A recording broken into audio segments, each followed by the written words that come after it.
성경을 이 예배를 이 가정 사랑합니다. 오늘부터 가정예배. 사랑하는 제가족 여러분, 일주일 동안 평안하셨습니까? 오늘도 가정예배 자리로 모이신 모든 분을 사랑하고 축복합니다. 자, 이제 우리는 사도신경으로 예배를 시작하겠습니다.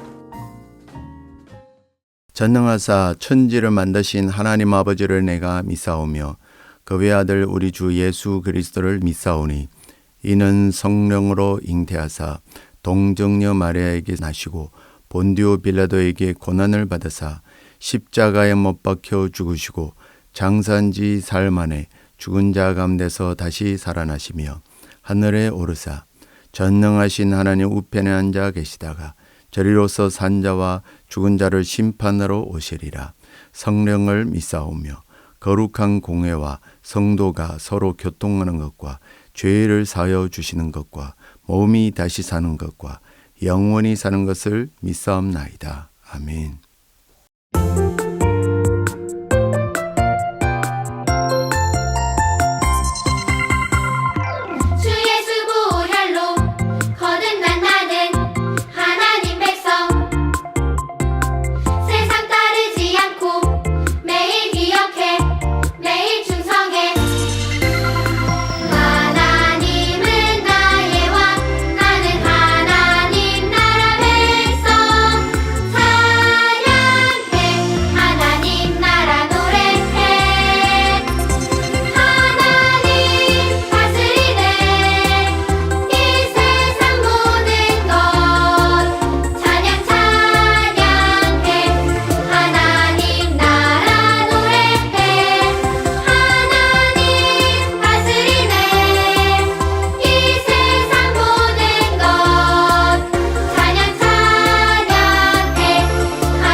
오늘 설교 본문 창세기 1장 1절부터 5절과 시편 14편 1절 말씀을 한 목소리로 읽어보겠습니다. 창세기 1장. 태초에 하나님이 천지를 창조하시니라. 땅이 혼돈하고 공하며 흑암이 깊음 위에 있고 하나님의 영은 수면 위에 운행하시니라. 하나님이 이르시되 빛이 있으라 하시니 빛이 있었고 빛이 하나님이 보시기에 좋았더라. 하나님의 빛과 어둠을 나누사 하나님의 빛을 낮이라 부르시고 어둠을 밤이라 부르시니라. 저녁이 되고 아침이 되니 이는 첫째 날이니라. 시편 14편 1절. 어리석은 자는 그의 마음에 이르기를 하나님이 없다 하는도다. 그들은 부패하고 그 행실이 가증하니 선을 행하는 자가 없도다. 아멘. 다 같이 큰 목소리로 설교 제목을 외쳐 보겠습니다. 창조주 하나님의 목적을 발견하는 삶. 다시 한번 외쳐 보겠습니다. 창조주 하나님의 목적을 발견하는 삶. 우리는 지금 계속해서 하나님 나라의 백성의 세계관에 대해 함께 배우고 있습니다. 여러분, 세계관이 무엇이라고 했죠? 쉽게 말해서 우리가 세상을 바라보고 삶을 살아가는 방식을 의미합니다. 그러니까 성경적 세계관이란 하나님의 말씀에 따라 세상을 바르게 이해하고 말씀대로 행동하는 삶의 방식을 말합니다. 자, 오늘도 설교를 시작하면서 재미있는 퀴즈를 하나 내어드리겠습니다. 화면을 보시면서 우리 자녀들과 부모님들이 과연 이것이 어떤 세계관을 뜻하는지 잘 듣고 맞춰보시기 바랍니다. 첫째, 눈에 보이고 만질 수 있는 물질과 현실 세계를 가장 중요하게 여깁니다. 둘째, 오직 과학적으로 관찰하고 실험해서 증명할 수 있는 것만 믿습니다. 셋째, 세상의 모든 일은 그저 흘러가는 자연의 법칙에 의해서만 일어난다고 생각합니다. 넷째, 그래서 귀신이나 천사 혹은 하나님의 기적 같은 초자연적인 역사는 절대 인정하지 않습니다. 자, 우리가 흔히 쓰는 자연이라는 단어 뒤에 사상이나 철학을 뜻하는 주의라는 말이 붙은 이 세계관은 무엇일까요? 집에서 한 목소리로 대답해 볼까요? 시작! 네, 맞습니다. 바로 자연주의 세계관입니다. 참 잘 맞추셨습니다. 오늘은 이 자연주의 세계관이 도대체 무엇인지 구체적으로 알아보고 수많은 세상 풍조 속에서 우리가 어떻게 반응하며 살아가야 하는지 하나님의 말씀을 통해 함께 나누어 보려고 합니다. 우리가 이번 단원에서 성경적 세계관으로 무장하여 가장 깊이 고민하고 행동해야 할 주제가 하나 있습니다. 그것은 바로 가치 분별입니다. 그렇다면 우리는 왜 가치를 분별하며 살아야 할까요? 우리가 발을 붙이고 살아가는 이 세상에는 저마다 자기가 옳다고 주장하는 수많은 생각과 가치들이 어지럽게 뒤섞여 있기 때문입니다. 오늘날 우리가 사는 사회를 다운주의 사회라고 부릅니다. 다운주의는 세상의 절대적인 정답은 하나만 있는 게 아니요, 각자의 관점과 생각이 다 다를 뿐이고 다 맞는 거야 라고 주장합니다. 겉보기에는 참 포용력 있고 좋아 보이지만 여기에는 무서운 함정이 있습니다. 진짜 정답이신 하나님의 말씀까지도 수많은 의견 중 하나로 격화시켜 버리기 때문입니다. 이처럼 기준이 사라진 세상 속에서 가치 분별이란 수많은 선택지 중에서 무엇이 과연 하나님이 기뻐하시는 뜻인지를 찾아내는 영적인 분별력을 말합니다. 내 기준이나 세상의 유행이 아니라 오직 변함없는 하나님의 말씀을 청진기 삼아 무엇이 진짜 가치 있는 것인지 분별하는 것입니다. 세상의 수많은 잘못된 생각들 가운데 오늘날 우리 그리스도인들을 가장 크게 미혹하는 대표적인 생각이 바로 앞서 퀴즈로 풀었던 자연주의입니다. 오늘 함께 읽은 본문 말씀을 통해 이 자연주의의 실체가 무엇인지 밝혀 드러내고 우리 가정이 어떻게 믿음으로 이 가치들을 분별하며 승리할 수 있을지 함께 은혜를 나누도록 하겠습니다. 방금 퀴즈로 푼 것처럼 자연주의는 세상의 모든 일이 그저 자연적으로 생겨났다고 주장합니다. 눈에 보이는 물질이 이 세상 존재의 전부야 라고 생각하죠. 그래서 초자연적인 존재이신 하나님이나 눈에 보이지 않는 영적인 세계를 절대 인정하지 않습니다. 여러분, 정말 눈에 보이는 게 전부일까요? 우리 사랑하는 자녀들도 정말 그렇게 생각하나요? 아닙니다. 성경은 눈에 보이는 것이 전부가 아니라고 분명하게 말씀하고 있습니다. 우리 다 함께 로마서 1장 20절 말씀을 한 목소리로 같이 읽어 보겠습니다. 창세로부터 그의 보이지 아니하는 것들 곧 그의 영원하신 능력과 신성이 그가 만드신 만물에 분명히 보여 알려졌나니 그러므로 그들이 핑계하지 못할지니라. 로마서 1장 20절 말씀. 아멘. 성경은 하나님의 영원하신 능력과 신성이 비록 우리 육신의 눈에는 보이지 않지만 하나님이 만드신 이 아름다운 세상을 통해 분명하게 나타나고 있다고 가르쳐 줍니다. 하나님이 만드신 만물을 가만히 바라보면 누구라도 창조주 하나님을 알 수 있도록 만들어 놓으셨다는 뜻입니다. 하나님을 믿는 사람이든 믿지 않는 사람이든 우리는 누구나 차별 없이 아침에 떠오르는 태양을 맞이하고 밤하늘의 달과 별을 봅니다. 숨 쉬는 공기와 마시는 물을 똑같이 누리고 살지요. 하나님께서는 이 모든 자연 만물을 통해서 사람이면 누구나 이 세상을 만드신 위대한 창조주가 계시는구나 하고 하나님의 존재를 생각해 볼 수 있도록 만드셨습니다. 그래서 성경의 가장 첫 구절에 창세기 1장 1절은 어떤 논쟁이나 설명이 아니라 아주 선명하고 웅장한 하나의 선언으로 시작합니다. 여러분 잘 아시는 말씀이죠? 태초에 하나님이 천지를 창조하시니라. 여기서 선언이란 어떠한 사실이나 주장을 정식으로 아주 분명하게 드러내는 것을 말합니다. 구약 성경에서 이 태초라는 말은 시작을 의미하는데요. 흥미롭게도 항상 종말이라는 단어와 짝을 이루어 사용됩니다. 여러분, 종말이 무슨 뜻인가요? 바로 마지막, 끝을 의미합니다. 즉 성경이 태초에라고 문을 여는 것은 이 세상에 시작이 있다면 반드시 마지막도 있다는 사실을 우리에게 가르쳐 주는 것입니다. 이 세상의 역사는 우연히 굴러가는 것이 아닙니다.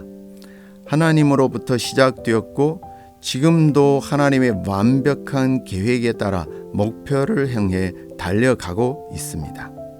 그리고 반드시 하나님의 때가 이르면 이 세상의 마지막도 찾아오게 될 것입니다. 그렇다면 하나님이 처음 천지를 창조하실 때의 상태는 어땠을까요? 창세기 1장 2절이 그 모습을 생생하게 보여줍니다. 땅이 혼돈하고 공허하며 흑암이 깊음 위에 있고 하나님의 영은 수면 위에 운행하시니라. 여기서 혼돈하고라는 말은 아무런 질서도 없이 마구 뒤섞여 있는 상태를 뜻합니다. 무엇 하나 불분명한 엉망진창인 모습이죠. 또 공허라는 말은 아무것도 없이 텅 비어 있는 상태를 의미합니다. 하나님께서는 바로 이 무질서하고 텅 빈 상태에서 위대한 창조를 시작하셨습니다. 엉망진창이던 세상에 하나님이 아름다운 질서를 세우신 것입니다.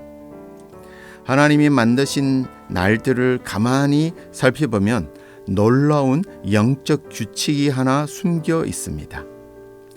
첫째 날과 넷째 날, 둘째 날과 다섯째 날, 셋째 날과 여섯째 날이 아주 아름답게 짝을 이루고 있다는 사실입니다.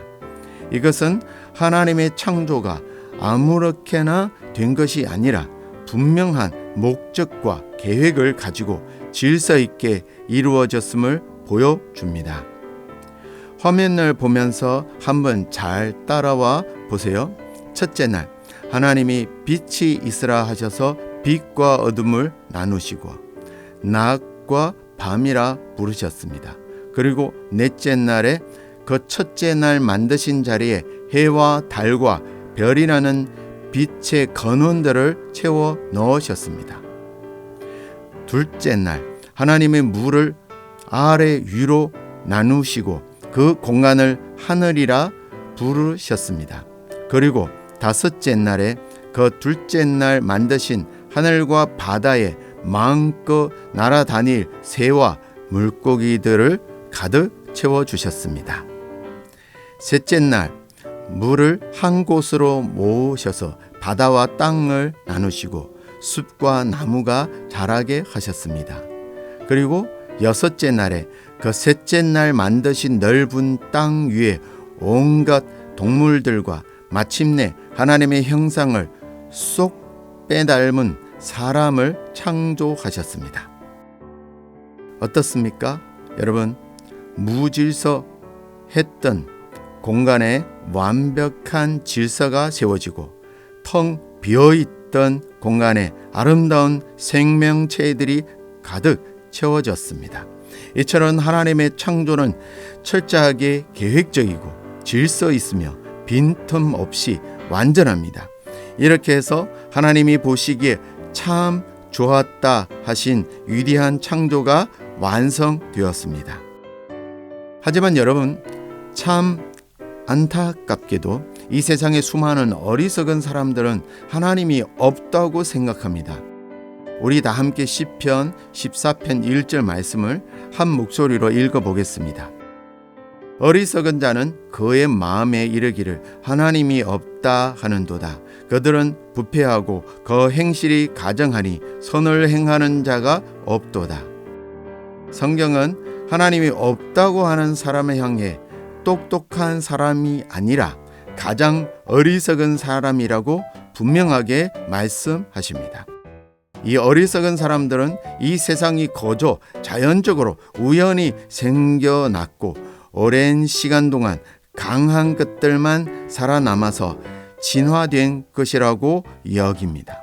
그리고 지금도 그저 자연 법칙에 따라서만 세상이 저절로 움직인다고 굳게 믿고 있죠.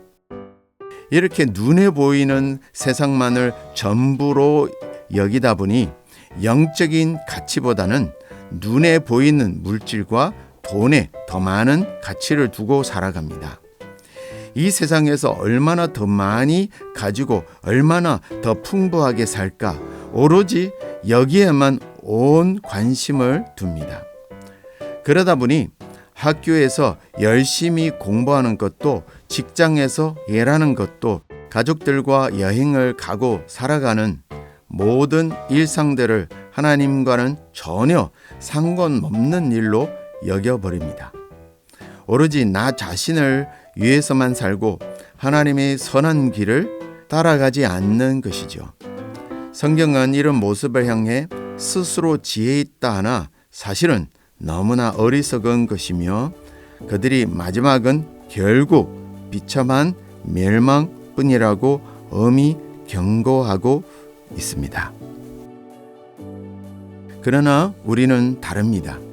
우리는 온 세상을 창조하신 하나님이 우리 한 사람 한 사람도 하나님의 위대한 목적대로 창조하셨다는 사실을 확실히 믿습니다. 그렇기에 나를 지으신 목적대로 하나님의 말씀을 따라 살아가는 것이 인생의 진짜 참 지혜라는 것을 잘 알고 있습니다. 우리는 세상에서 어떤 일을 하든지 모든 일상이 다 하나님 안에 있음을 고백합니다. 이 세상에는 반드시 마지막이 있고 그 이후에는 눈부시게 영원한 생명이 있다는 사실을 바라보며 살아갑니다. 세상의 어리석은 사람들처럼 이 땅에 없어질 것들만을 위해 살아가는 것이 아니라 날마다 믿음을 가지고 지혜롭게 살아가는 우리 모두가 되기를 바랍니다. 여러분, 세상이 그저 자연적으로 우연히 생겨났다고 믿는 것과 하나님의 분명한 의도와 목적 속에서 아름답게 창조되었다고 믿는 것에는 정말 하늘과 땅만큼의 큰 차이가 있습니다. 세상을 바라보는 관점, 즉 세계관에 따라서 우리가 살아가는 모습도 완전히 달라지기 때문입니다.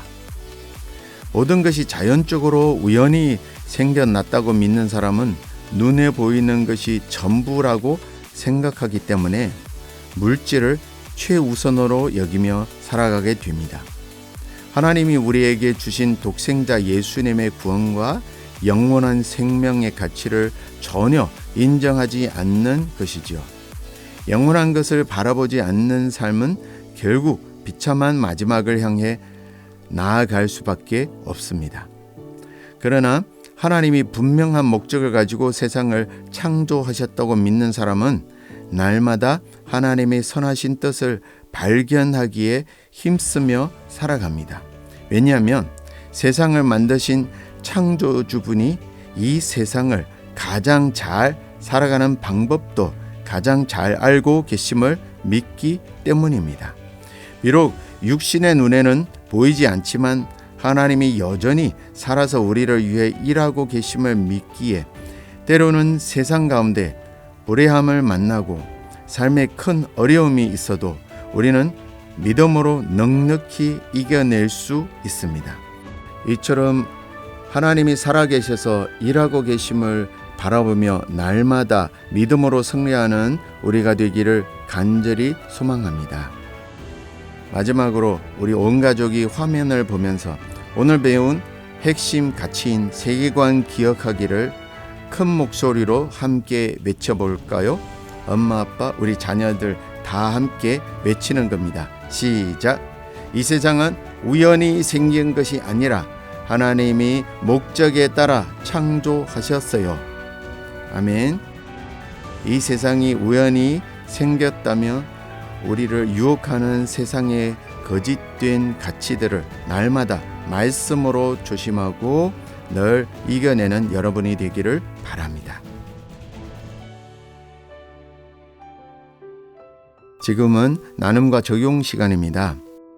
눈에 보이는 세상, 돈, 성공, 유행이 전부인 것처럼 살아가다가 눈에 보이지 않는 하나님의 뜻과 예배를 소홀히 여겼던 적은 없었는지요? 우리 가정이 어떻게 하면 나를 지으신 하나님의 창조 목적을 드러내며 주님을 기쁘시게 할 수 있을까요? 가족들과 나눠봅시다.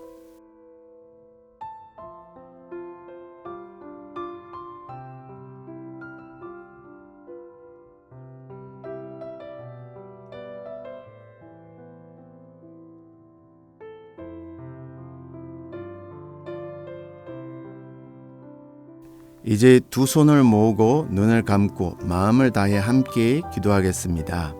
오늘 적용 시간에 가장 많이 나눠주신 분이 대표로 기도하겠습니다.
주기도문으로 예배를 마치겠습니다. 하늘에 계신 우리 아버지여, 이름이 거룩히 여김을 받으시오며 나라의 임하옵시며 뜻이 하늘에서 이룬 것 같이 땅에서도 이루어지이다. 오늘날 우리에게 일용할 양식을 주옵시고 우리가 우리에게 죄 지은 자를 사여 준 것 같이 우리 죄를 사여 주옵시고 우리를 시험에 들게 하지 마옵시고 다만 악에서 구하옵소서. 대개의 나라와 군사와 영광이 아버지께 영원히 있사옵나이다. 아멘. 우리 모두 가정 예배를 드렸습니다. 예수님 안에서 승리하는 마음으로 서로를 축복하며 샬롬으로 인사하도록 하겠습니다. 샬롬.